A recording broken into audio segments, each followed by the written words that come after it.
On a un groupe avec les engagés publics sur Facebook, on appelle les engagés. On a la question des engagés. On a Alizée Noumedem puis ça, c'est une question qui a été plébiscitée par l'ensemble des engagés, qui sont les membres de notre groupe, qui voulait savoir, savoir où on en était du côté de la réforme électorale. Ça intéresse, peu importe dans quelle partie, de quel côté on se trouve, tout le monde est intéressé par ce dossier-là. Où en sommes-nous?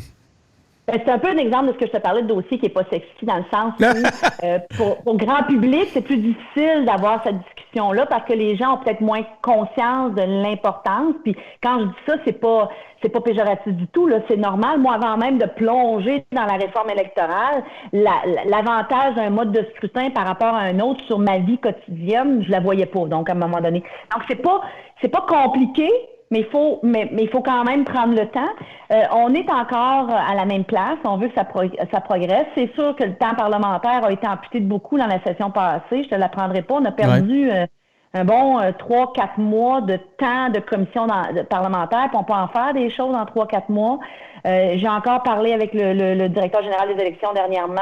Donc, on est encore sur les rails. Je dois discuter avec mes collègues de l'opposition pour voir... Qu'est-ce que ça veut dire, on est sur les rails? Est-ce qu'on peut s'attendre à des changements avant octobre?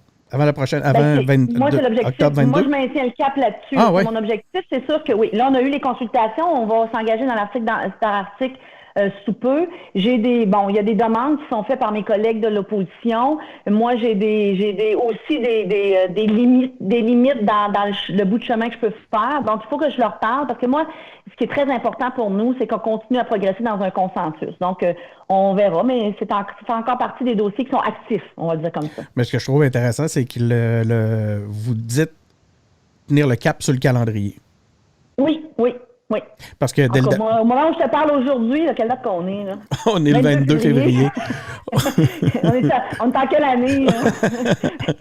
22 février 2021, puis on a hâte que ça finisse. Ben, en tout cas, je ne sais pas si on a hâte que le côté... Mais, en fait, la pandémie, c'est de ça que je parlais, mais malgré la pandémie, parce que dès le départ, vous l'aviez dit, vous aviez dit que la pandémie n'allait pas être un prétexte pour chambouler le calendrier, puis je suis quand même surpris de vous entendre aujourd'hui maintenir cet aspect-là, donc à savoir que le calendrier est respecté. Ben oui, mais autant que faire se peut, naturellement. Moi, je te dis mes intentions à moi comme porteuse du dossier. Naturellement, il y a tous mes autres collègues aussi qui ont des intentions législatives très, très importantes pour eux. Il y a un goulot d'étranglement à un moment donné qui va arriver, mais moi, je maintiens le cap et j'ai encore l'intention de le faire progresser. Donc, déjà, si la volonté est là, on verra pour la suite, mais je pense que c'est très important. Moi, j'y crois, ce changement-là, là.